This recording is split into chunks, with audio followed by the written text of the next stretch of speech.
Ako po si Nelson at ito po ang kwentong ilang dekada ko ng bitbit at binabalik ang alaala. Pero ngayon ko lang nagkaroon ng lakas ng loob na ibahagi sa inyo. Hindi ko po alam kung paano ko sisimulan nang hindi nanginginig ang dibdib ko. Pero susubukan ko dahil hanggang ngayon ramdam ko pa rin ang lamig at bigat ng gabing yon. Taong 1989 sa liblib na bahagi ng Quezon ang kinalalagyan namin noon. Isang baryong nawawala sa mapa kapag tag-ulan, puno ng kakahuyan, palayan, ilog at mga kwentong matagal nang umiikot tungkol sa mga engkanto, maligno at lalo na ang mga aswang. Doon po lumaki ang pinsan kong si Michael kasama ang nanay niyang si Wilma at ang kanilang matanda ngunit matapang na lolo na si Lolo Pulyon. Kasama rin namin sa bahay noon ang isa naming kabarkada na si Anding na madalas sumabit sa amin sa mga lakad sa palayan o kaya'y manghuli ng hito sa sapa. Hindi ko po talaga makakalimutan ang gabing yon. Nag-ugat ang lahat sa kakaibang sigaw at iyak ng mga baboy sa likod ng bahay. At sa unang pagkakataon sa buhay ko, nasaksihan ko kung papaano tumayo sa pagitan ng buhay at kamatayan ang isang matanda. Hawak lamang ang tansong sibat na tinatawag naming isang bagay na hindi dapat paglaruan, hindi dapat lapitan at lalong hindi dapat gamitin kung hindi oras ng kagipitan. Hapon pa lang pero kulay abo na ang langit. Galing kami ni na Michael at Anding sa may ilog para manghuli ng hipon. Si Wilma naman ay abala sa paglalaba doon sa gilid ng bahay habang si Lolo Pulyon ay nasa teresa. Hawak ang tansong sibat. Pinapahiran ng langis at parang may inaantay. "Lolo, bakit lagi mo nililinisan yan?" tanong ni Michael sabay turo sa sibat. Huminto si Lolo Pulyon, tumingin sa amin at bahagyang ngumiti pero halatang hindi biro ang sumunod na sagot niya. Michael, Nelson, Anding, tandaan nyo to. Pag dumating ang gabing hindi dapat dumating, ito lang ang panlaban natin. Natawa si Anding. "Lolo naman, puro kayo kwento ng aswang wala naman yun dito." Napailing si Wilma pero hindi dahil sa sinabi ni Anding, kundi dahil sa pagkailang ng boses ni Lolo. "Tama ho yan, tay. Nakakatakot kayo magsalita." Pero hindi kumibo si Lolo Pulyon. Tinayo niya ang sibat na parabang palagi niyang kasama sa bawat hinga. Sa bari namin, si Lolo ang pinaka-kagalang-galang pagdating sa usapang kababalaghan. Hindi siya nananakot, hindi siya nagbubuni. Kung ano ang sinabi niya, yun ang totoo. Ganon siya kilala ng lahat. Pero sa hapon na yun, parang may mabigat na hangin. Sino man ang titingin kay Lolo Pulyon ay agad makakaramdam ng malamig na kaba. Pagdating ng gabi, nakaupo kaming apat sa loob ng bahay. Si Wilma, naghahanda ng hapunan. Si Lolo Pulyon ay nasa sulok. Nakapikit pero hawak pa rin ang sibat. Kami naman ni na Michael ay nag-aayos ng lambat. Maya-maya, may kumaluskos sa may bubungan. Tahimik kaming napatingala. "Nelson, narinig mo ba yun?" Pabulong na tanong ni Michael. Tumango ako. Parang may naglalakad. Napatingin kami kay Lolo Pulyon. Dahan-dahan niyang minulat ang mga mata. Hindi siya tumayo pero tumigas ang panga niya at humigpit ang hawak sa sibat. Huwag kayong lilingon sa bintana at huwag kayong tatayo ha. Malamig niyang sabi. Agad na kinabahan si Anding. "Lolo, aswang ba yan?" Humawak ka, sabi ko. Sagot ni Lolo Pulyon, hindi tumingin sa amin. Natigilan si Wilma na palunok. "Tay, totoo ba yan?" Hindi siya sumagot, pero tuluyang lumubog ang takot sa sikmura namin. Sumigaw ang isang baboy sa kulungan. Sabay kami napasigaw dahil hindi yun normal na iyak ng hayop. Parang may kinakain ng buhay, parang may hinihila papalayo. "Tay, ano yun?" sigaw ni Wilma. Tumayo si Lolo Pulyon, diretso sa pintuan. Hawak ang sibat na tila mas mabigat pa sa bakal.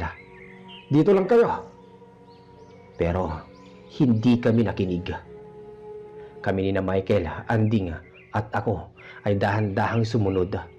Hindi kami lumalapit ng sobra pero sapat para makita ang nangyayari sa kulungan ng baboy. At hindi ko makakalimutan ang aking nakita. Sa ibabaw ng kulungan kita namin ang isang maliit ngunit mataba. Nakatagilid ang paa na parang pangpusa. Pero ang katawan ay tao. Nakadapa sa bubong ng babuyan. Umuungol ito habang kinakalabit ang kawayan ng bubunga. Sinusubukang buksan ang takip. "Ano yan?" sabi ni Anding. "Hindi yan tao," sagot ni Michael. Maliit lang ang ilaw sa paligid kaya hindi ko kaagad nakita ang muka. Pero nang bumaba ito ng dahan-dahan, doon ko nakita ang nakakapangilabot na anyo nito. Mahahabang daliri, baluktot na paa, at dila na parang ahas, humahampas-hampas sa hangin. Napatras kami, pero si Lolo Pulyon hindi takot. "Lumayo ka sa hayop ko!" Sigaw niyang mariina. Tumigil ang nilalang parang nagulat. Parang hindi inakalang may lalabas na tao. Tumingin to sa direksyon namin at doon ko nakita. Mga mata niyang kulay dilaw, bilog at parang mata ng pariki. Nag-angat ng sibat si Lolo Pulyon. "Umalis ka rito!" Isang pangit, malalim at hindi taong hising ang pinakawalan ng nilalang. "Lolo, wag!" sigaw ni Wilma. Pero huli na. Unang sagupaan, sumugod ang nilalang. Mabilis, parang kidlat. Akala ko matatamaan si Lolo Pulyon, pero parang sanay ang matanda. Parang ilang beses niya nang ginawa ito. Iniikot niya ang katawan, saka mabilis na tinuhog ang ere gamit ang tansong sibat. Sumigaw ang nilalang. Tumilapon ang nilalang sa lupa pero hindi pa iyon patay. Nagsimula itong gumapang. Tumutulo ang itim na dugo sa lupa. Ang balat nito ay parang nasusunog kapag dumadampi ang dugo sa kawayan. "Lolo, ang bilis niya!" sabi ni Michael. Hindi kami makagalaw. "Tumakbo kayo pabalik sa bahay!" Utos ni Lolo. Pero hindi namin kaya. Parang nigas ang mga binti namin. Muling tumayo ang nilalang. Ngayon mas galit, mas baliw, mas gutom. At bago pa ito makatakbo uli, tumunog ang buong bukirin. Parang umalingaw-ngaw sa hangin ang hampas ni Lolo. Isang malakas at matinis na tunog ng hangin ang lumipad, kasabay ng tansong sibat, at tumagos iyon sa dibdib ng nilalang. Diretsyong napadapa ang halimaw, nanginginig, unti-unting nabibiyak ang balat. Hanggang sa pumutok ito, tumalsik ang itim na usok at huminto ang paligid, pero hindi pa tapos ang gabi. Huminga ng malalim si Lolo Pulyon. Kinuha ang sibat at pinunasan. "Isa lang yon. Marami sila ngayong gabi." Napatulala kami. "Tay, anong ibig niyo sabihin?" tanong ni Wilma. Tumingin si Lolo Pulyon sa kakahuyan sa gawing silangan. Doon sa pagitan ng mga punong nara at kawayan, may dumadapong mga anino. Marami, kumakalas mula sa itim na gubat. "May darating pa. Namamangka sila tuwing amihan. Naghahanap ng bahay na may batang babae o bagong panganak o di kaya'y hayop." "Pero wala naman dito noon," sabi ni Wilma. Mabagal na umiling si Lolo Pulyon. "Wilma, may napili sila ngayong gabi." Napalingon kaming tatlo kay Wilma kasi bigla niyang hinawakan ang tiyan niya. Noon lang bumalik sa isip namin. 3 buwan pa lang ang ipinagbubuntis niya. At doon nagsimula ang totoong takot. Dahil ang mga aninong papalapit mula sa gubat, hindi lang isa, hindi lang 2, hindi 5, kundi marami sila. Nakatayo kami sa gitna ng bakuran. Hawak ni Lolo Pulyon ng tansong sibat na parang may sariling buhay. Si Wilma ay nakatalikod sa amin, nanginginig habang hinahawakan ng tiyan niya. Sina Michael at Anding naman ay parehong hindi makagalaw, nakatitig sa makapal na kakahuyan kung saan unti-unting lumalabas ang mga anino. "Tay, bakit ang dami nila?" Mahina at basag na tanong ni Wilma. Hindi man lang lumilingon. Sumagot si Lolo Polyon, mababa at ramdam ang bigat ng bawat salita. May naaamoy silang bago. Hindi sila aalis hanggat hindi nila nakukuha ang gusto nila. Lalong kumapit si Wilma sa sariling tiyan. Pero tay, wala pa naman po akong... Pinutol ni Lolo ang sasabihin niya. Huwag ka nang magsalita. Pumasok ka na muna. Pati kayo sa bahay. Pero hindi kami gumalaw. Mula sa dilim ng kakahuyan, may kumakaluskos. Hindi malakas pero sapat para tumayo ang balahibo namin. Parang kaluskos ng maraming paa. Hindi hakbang ng tao, hindi lakad ng hayop. Ibang-iba. Lolo! Tawag ni Michael na halos pabulong. Hindi tumingin ang matanda sa amin.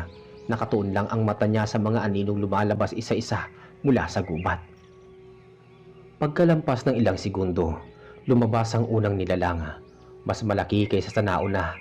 Mas mahaba ang katawan, parang walang balakang. Ang mga braso niya ay halos abot tuhod at ang leeg ay baluktot na parang pinuputol pero hindi natutuloy.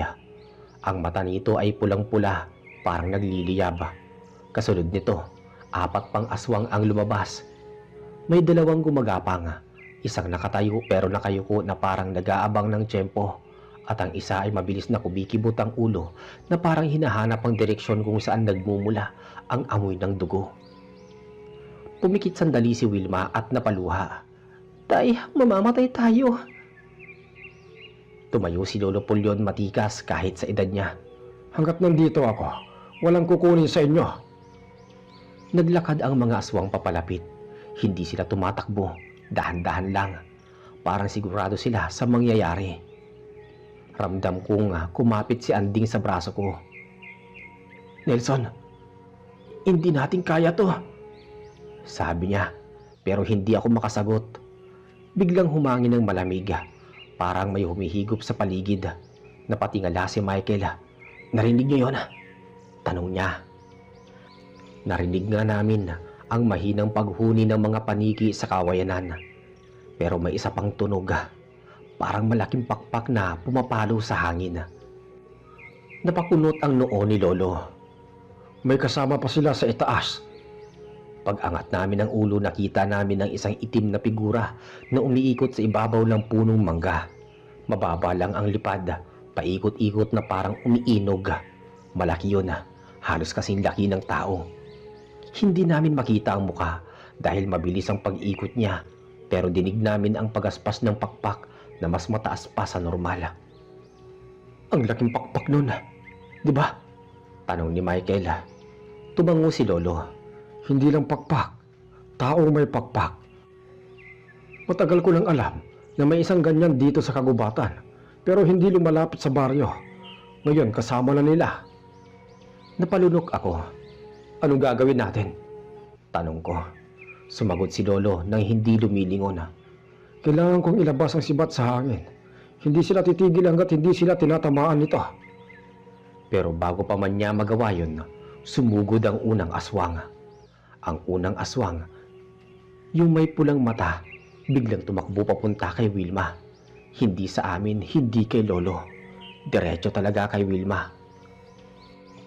Napasigaw si Michael sabay takbo papunta sa kinaroroonan ni Wilma.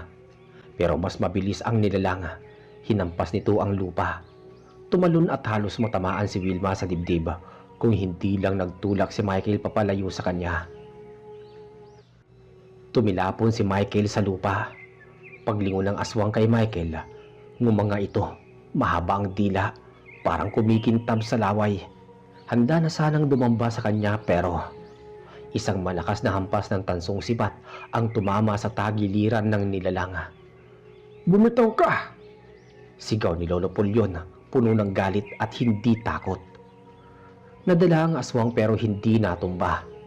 Humarap ito kay Lolo at doon nakita namin ang mukha niya ng mas malinaw. Balat na parang nabubulok, mata na lumulubog sa anit, pero kumikinang, at ngiping napupurol, pero makapal at marami. Umungol ito at sumugod kay Lolo Polyon. Napasigaw si Wilma, pero hindi umuurong si Lolo. Iniikot niya ang sibat, Parang sundalong kabisado ang bawat galaw. Hinampas niya ang aswang sa muka. Tumalsik ang dugo. Umurong ang halimaw, pero dalawang aswang pa ang sumugod mula sa kaliwa. Sabay-sabay na pag-atake. Lolo, sa kaliwa! Sigaw ko. Pero sa nakikita kong iyon nakita iyon ni Lolo. Tinapakan niya ang lupa, umikot ang katawan niya at inundayan ng 2 beses gamit ang sibat. 2 aswang ang tinamaan. Isa sa balikat at isa sa tiyan. Pero hindi tumigil ang mga halimaw na yon. Parang mas lalo pa silang ginanahan kapag nasusugatan. Umungol sila. Lumalapit ng lumalapit. Napahawak si Wilma sa poste. Nelson, Anding, tulungan niyo kami. Huwag niyo kaming iiwan. Si Nanding ang unang gumalaw. Kahit nanginginig siya, pinulot niya ang malaking kahoy na nakasandal sa may dingding at itinayo iyon.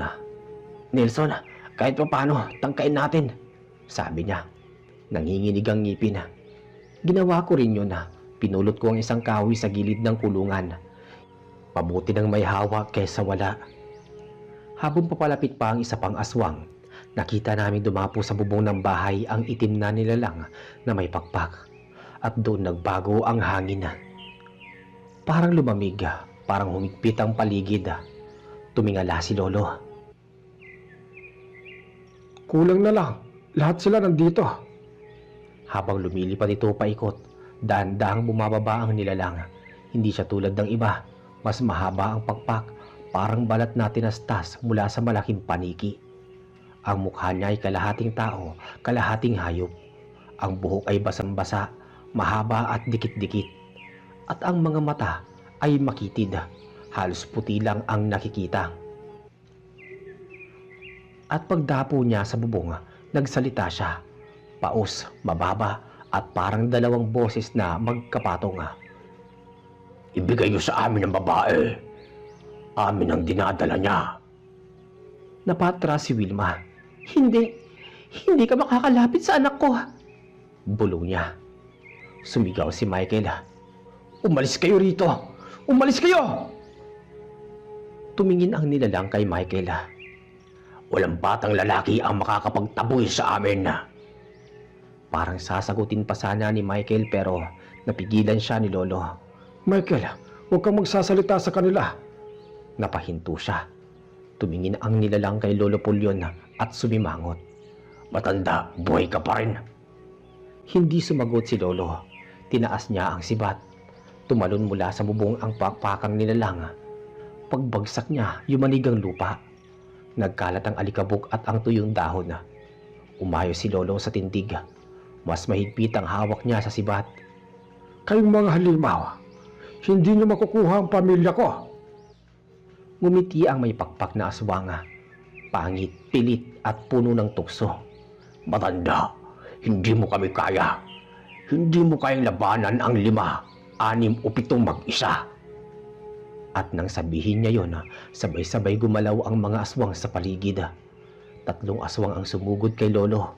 Isa sa likod at isa sa gilid at isa sa harap. At muling nagsimula ang kagaluhan sa bakuran. Nang sumugod ang 3 aswang kay Lolo Pulyon, halos sabay-sabay ang galaw nila. Yung isa ay tuloy-tuloy ang takbo, nakayuko at handang maluwag.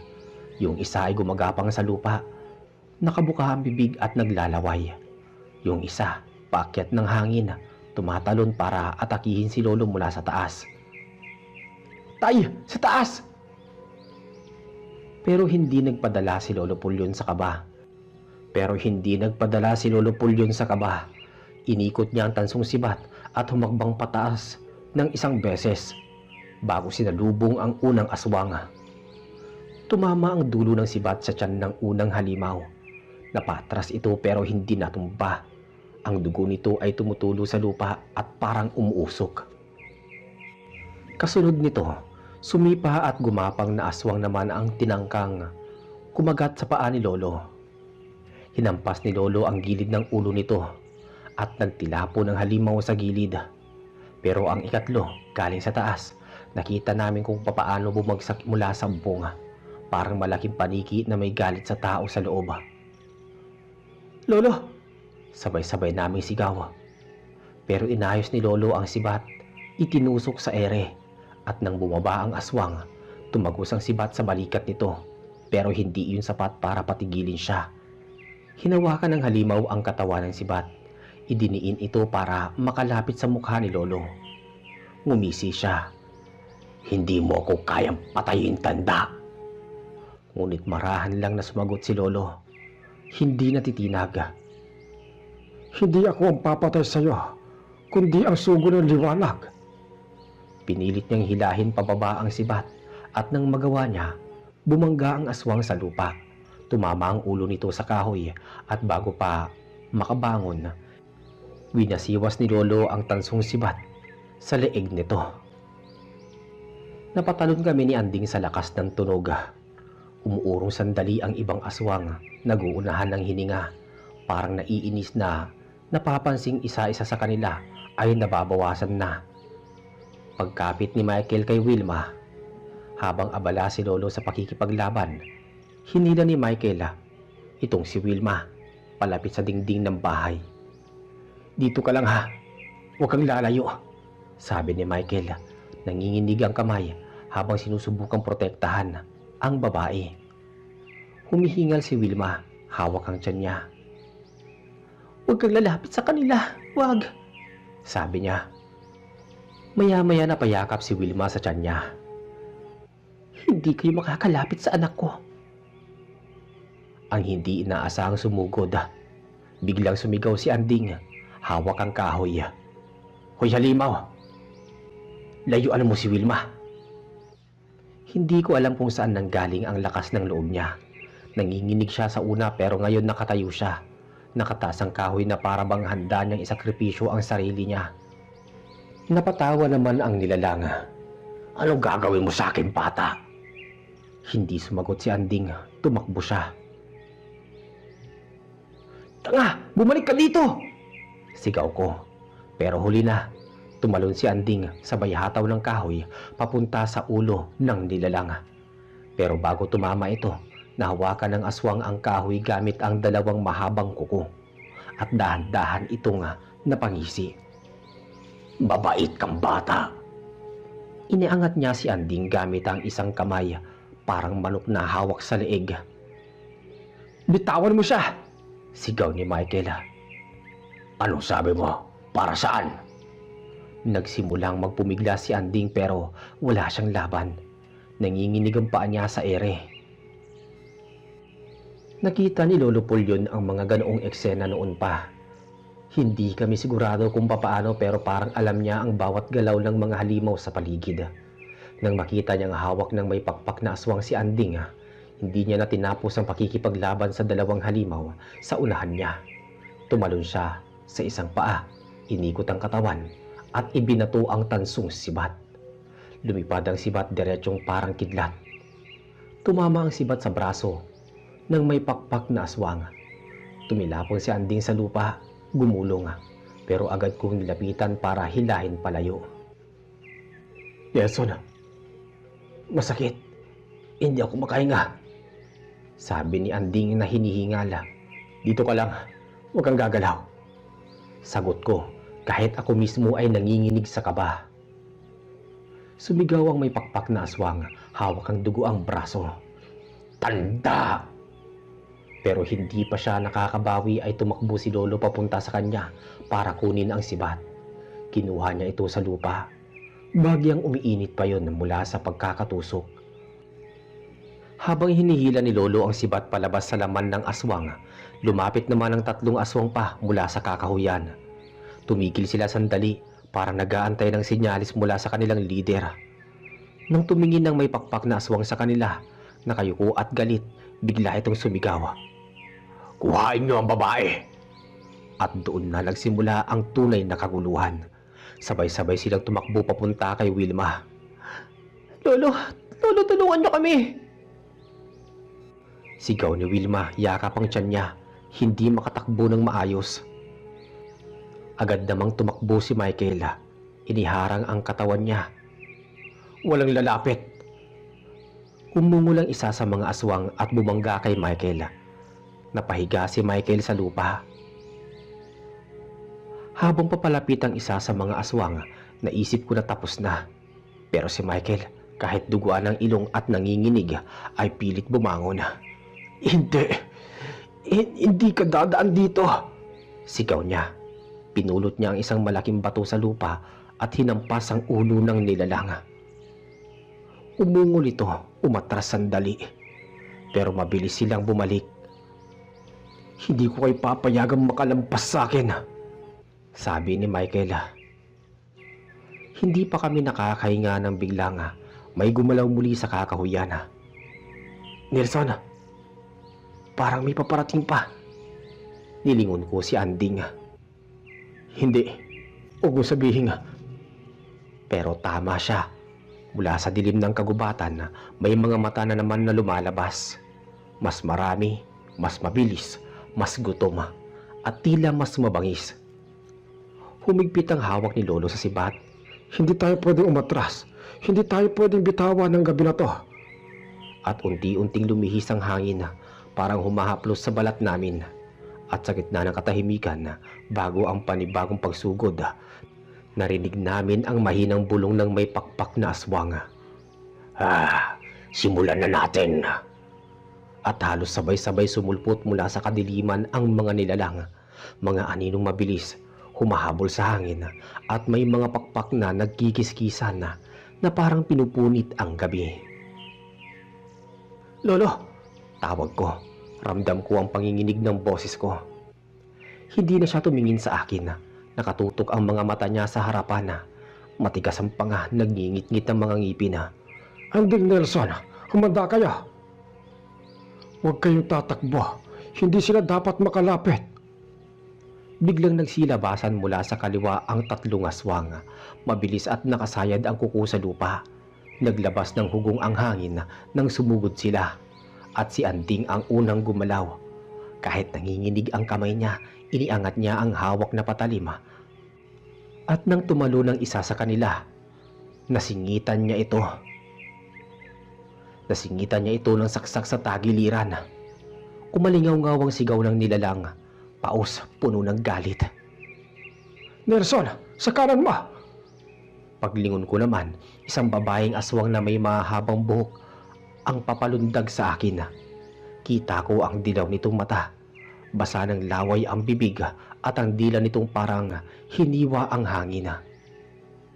Hinugot ko ang itak at sinalubong ko ang talon niya. Isang sabayang hampas na halos magpagising sa buong kagubatan. Napatras siya pero hindi tumumba. Tumawa pa nga. Mababa parang nanunuya. Mahinang tao. Bulong neto bago muling sumugod. Pero bago ito makarating sa akin, biglang may lumipad mula sa gilid. Ang sibat ni Lolo. Tumagos ito sa balikat ng nilalang at tumilapon siya pabalik. Sumabit sa ugat ng puno. Dito kayo sa tabi ko. Hindi pa yan. Ang malakas, paparating pa lang. At doon namin narinig ang tunog. Mabigat, mas malaki, mas mabagal ang galaw. Pero nakakatindig balahibo. Parang pagaspas, pero hindi pangkaraniwan. Parang may pakpak pero mas malapad. At kada pag-uga ng hangin, may kasamang pag-alingaw-ngaw na parang nasa loob kami ng malaking kuweba. Nagkatinginan kami ni Anding. Nelson, hindi yan ordinaryong aswang. At mula sa pinakadilim na parte ng kakahuyan, unti-unting lumitaw ang hugis isang malaking anino. Pataas ng pataas ang katawan at ang mga pakpak nito mas malapad sa puno ng akasya. Dahang-dahang lumabas ang mukha, maputla, mahaba ang ngipin at sa mga mata nito may kakaibang ningning. Hindi gutom kundi parang galit na matagal nang pinipigil. Si Lolo ang unang kumilos. Isang hakbang lang ang layo mula sa nilalang, pero matatag siyang tumayo. Anding Nelson, yan ang pinuno nila. Dahan-dahang yumuko ang malaking nilalang, parang inaamoy kami isa-isa. Bawat hinga neto ay parang humihigop ng lamig mula sa hangin. Narinig ko si Anding na napapalunok, habang ako naman ay ramdam ko ang panginginig ng aking tuhod, kahit pilit kong pinipigil. Lolo, kaya ba natin yan? Sabi ko. Hindi tumingin sa akin si Lolo. Hindi rin siya umatras. Kung aatras tayo ngayon, masisira ang buong baryo. Umangat ang ulo ng pinunong aswang. Tumigil ang pagaspas ng mga pakpak neto. At sa ilang saglit ng katahimikan, narinig namin ang pagkaluskos ng mga sumusugod niyang alagad na unti-unting pumapaligid. Marami sila. Nasa mga sanga, nasa lupa, nasa likod namin. Halos hindi kami makahinga. Kay tagal kong hinintay ito, ang huling tagapagbantay ng angkan. Ang tinutukoy neto si Lolo. Ano kailangan mo? Ang dugo mo. Wika neto. At bago pa man namin maunawaan, bigla itong naglaho sa harapan namin. Isang mabilis na hangin ang dumaan. At naramdaman ko nga, may dumadaan sa gilid ko. Maya-maya, nagsimula ang labanan.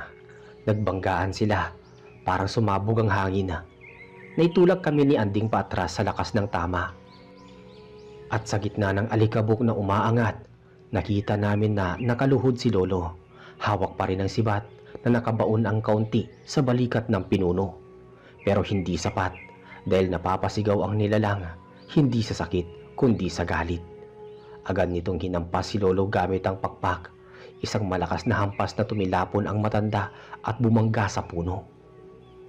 Napasigaw ako sabay takbo, pero hinarangan kami ng dalawa pang aswang. Nakangising parang sabik na sabik. Nelson, kailangan nating dumaan sa kanila, sabi ni Anding. Niyakap ko ang hawak kong itak. Kahit anong mangyari, kukunin natin si Lolo. Sa likod naman namin, narinig pa rin namin ang unti-unting paglapit ng pinuno. Ang mabigat at mabagal nitong mga hakbang. At bago pa kami tuluyang sumugod, narinig namin ang boses ni Lolo. Mahina, paos pero buhay. Nelson, Anding, huwag kayong bibitaw. At doon kami umatake. Tumakbo kami ni Anding sabay diretso sa dalawang aswang na humarang sa amin. Halos sabay din silang sumugod pareho. Parehong nakangisi, pareho ang matatalim na ngipin na kumikintab sa dilim. Nelson, sa kanan! Tumango ako at tumatak ng hangin para bumelo. Pagbalik ko sa aswang na nasa kaliwa, bigla itong tumalon na paatras. Mabilis parang alam ko na ang galaw ko. Pero hindi ako umatras. Sinugod ko rin siya. Itinaas ang itak at hinampas ang buong lakas. Sumalag siya gamit ang matulis na braso. Kumalabog ang bakal sa balat niya na parang bato. Narinig ko ang hampas ng patalim niya, kasunod ang malakas na sigaw ng aswang na tinamaan niya sa tagiliran. Dumugo ito pero hindi bumagsak, lalo lang nagalit at sumugod kay Anding. Anding, bantay sa likod mo! Sigaw ko. Pero bago pa siya masunggaban, tinalon ko ang aswang sa harap ko at buong bigat na hinampas ang itak ko sa may batok nito. Narinig ko ang mahinang punit at isang malakas na ungol. Tuloy-tuloy ang hampas nito. At hanggang sa bumagsak ito sa lupa. Pilit pa rin gumagalaw pero hindi na makabangon. Paglingon ko, nakipagbuno si Anding sa isang aswang na mas malaki sa kanya. Hinawakan nito ang braso niya at pilit na binabali. Hinampas ko ang tagiliran ng aswang. Napabitaw ito kay Anding pero humarap sa akin ng may ngiti. Masarap ka, sabi neto. Nauulo lang boses. bata at sariwa. Sinugod niya ako at mabilis pero dahil sa dami ng nangyari ngayong gabi, parang masanay na ang katawan ko. Yumuko ako sa iniangat ang itak at isinaksak sa leeg niya. Nanginig ang buong katawan niya, kaya mas lalo ko pang itinaas lalo. Diretso pataas ang talima. Bumagsak ang aswang. Maya-maya, hingal kami, pareho ni Anding. halos hindi makapagsalita. "Lolo," sabi niya, humahabol ng hininga. "Bilisan na natin." Tumakbo kami pabalik kay Lolo Pulyon. Nakita namin siyang nakasandal sa puno, hawak ang tansong sibat na duguan, pero nakatayo. Pilit na lumalaban pa rin. Nakatitig siya sa pinuno ng aswang na papalapit ng dahan-dahan. Parang alam netong sugatan na ang matanda. Napasigaw ako, pero hindi siya tumingin sa amin. Nakapako ang mata niya sa halimaw sa harap niya. "Nelson, ilapit mo ako sa kanya." Sabi ni Lolo, mababa ang boses. "Pero Lolo, gawin mo na." Hinawakan ko siya sa braso, inalalayan. Si Anding naman nakatayo sa tabi namin, handang sumalag kahit halos ubos na ang lakas niya. Humakbang kami palapit sa nilalang ng aswang. Mabagal ito, parang tinitikman muna ang takot namin. "Matatapos din kayo," sabi ng pinuno habang unti-unting bumubuka ang panga niya. Lumabas ang mahahabang ngipin, pero biglang humigpit ang kapit ni Lolo sa sibat. "Hindi pa tayo tapos." Sabi ni Lolo Pulyon. At doon sa gitna ng kadiliman, sumugod ang pinuno at sinalubong siya ni Lolo. Sabay na sumugod si Lolo Pulyon at ang pinuno ng aswang. Bumangga ang sibat sa dibdib ng nilalang. Tumilapon to ng kaunti, pero hindi pa rin natumba. Umalingaw-ngaw ang dagundong ng laban sa buong bakuran. "Lolo, ang lakas nila!" Sigaw ni Michael mula sa gilid, hawak ang kahoy na parang sandata. "Hindi tayo titigil." Si Anding naman nakatayo sa tabi. Mabilis ang galaw. Hinahampas niya ng kahoy ang mga aswang na lumalapit. Tinataboy sila kahit konti. Ngunit mas marami pa rin ang sumusunod. Maya-maya biglang may malakas na pagaspas sa hangin. Ang pinuno ng aswang ay naglunsad ng malakas na hampas gamit ang pakpak. Bumagsak si Anding sa lupa. Napahagis sa gilid, ngunit agad siyang bumangon at pinulot muli ang kahoy. "Nelson, dito ka," sabi niya na nakatingin sa akin. Kinuha ko ang itak at sabay kami sumugod. Hinampas namin ang dalawang aswang na humaharang sa harap namin. Isa sa kanila ay napunta sa lupa. Dugo ang bumalot sa muka at ang isa naman nakangisi at mabilis na sumugod sa amin. "Lolo, sa kanan mo!" Sumigaw ako. Tumalikod siya sandali, inikot ang sibat at hinampas ang sumugod na halimaw sa ulo. Bumagsak ito at natumba at unti-unting lumayo sa gitna. Ngunit naramdaman namin kahit ilang tama, hindi pa rin sapat. Ang pinuno ng aswang ay lumapit na mabagal ngunit tiyak. Parang bawat hakbang niya ay mabigat. "Lolo, kailangan natin ng plano," sabi ni Anding habang humihinga ng malalim. Pilit na kinukontrol ang kaba. Tumango si Lolo. "Kailangan kong samahan ng sibat sa tamang galaw." Maya-maya tumama ang tansong sibat sa ulo ng pinuno. Napalingon siya, nanginginig at muntik nang bumagsak. Ngunit mabilis na bumangon at sumugod muli. Mas matindi ang galit. Si Michael nakahawak pa rin sa kahoy. Sinusubukang patigilin ang mga sumusunod na aswang. "Lolo, baka hindi natin kayanin lahat," sabi niya. At sa gitna ng labanan, napansin naming may malakas na liwanag na unti-unting bumabalot sa paligid. Parang sinag ng buwan na mas matindi kaysa normal. Tumama ito sa tansong sibat at sa lupa. "Huwag kayong titigil at ito ang huling laban ninyo." At doon sa gitna ng kagubatan, nagsimula ang pinakamalakas na banggaan sa pagitan ng Lolo Pulyon at ng pinuno ng aswang. Tumindi ang hampas ni Lolo Pulyon sa pinuno ng mga aswang. Bumagsak ang tansong sibat sa ulo nito. Paulit-ulit, bawat hampas ay parang nagbubukas ng kaunting liwanag sa dilima. Tumigil ka!" Sigaw ng nilalang na may galit at puot. Ngunit hindi umatras si Lolo. Sa huling lakas niya, itinaas niya ang sibat ng mataas at ipinako sa dibdib ng nilalang. Tumilapon ang pinuno ng aswang sa lupa. Napalingon sa gilid ang iba pang aswang. Nagulat, natakot at dahan-dahang umatras. Ramdam namin ang takot sa kanilang mga mata. Isang bagay na matagal na nilang hindi nararamdaman. Maya-maya hinampas ulit ni Lolo ang sibat. Diretso sa tiyan ng pinuno. Napasigaw ito, tumilapon sa malalim na palumpong at doon na hindi na muling bumangon. Ang iba pang aswang parang nawalan ng lakas. Tumalikod at mabilis na nawala sa kadiliman ng kakahuyan. Parang binalik ng hangin. Si Michael, Nanding at Wilma halos hindi makapaniwala. Nakatingin sa bakuran, pilit kaming humihinga at unti-unting humihinahon. Lolo, natapos mo na ba siya? Pabulong na tanong ni Wilma, hawak ang tiyan niya.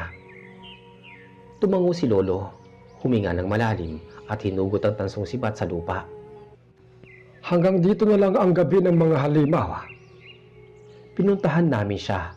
Niyakap si Lolo ng mahigpit. Si Anding natulala pa rin. Humarap kay Lolo. Hindi ko akalaing kaya mo pa rin po kahit matanda ka na. Tumawa si Lolo kahit halatang pagod. Kapag pamilya mo ang pinag-uusapan, walang imposible. Huminga kami ng malalim. Ramdam ang kapayapaan kahit sa kabila ng bagsik ng gabi.